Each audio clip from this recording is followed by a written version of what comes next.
每一天，无事家己做伙祈祷。今仔日是11月16，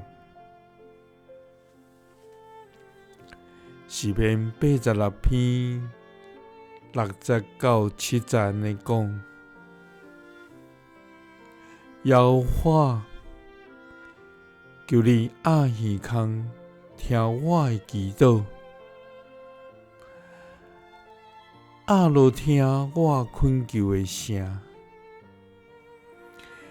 伫我患难的日，要求救你，你要应我。三甲来祈祷，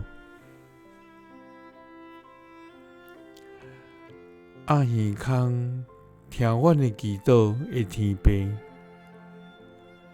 愿感谢你，主啊！你是伫创世以前就知影阮、明白阮，阁是用你无尽的疼来疼阮的全能上帝。主啊，求你听阮的祈祷，压耳孔听阮的求救，愿流目屎，求你毋通无出声，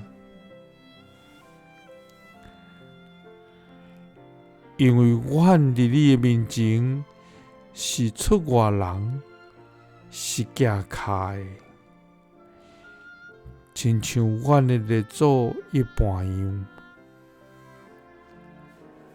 主啊，阮哀伤的时，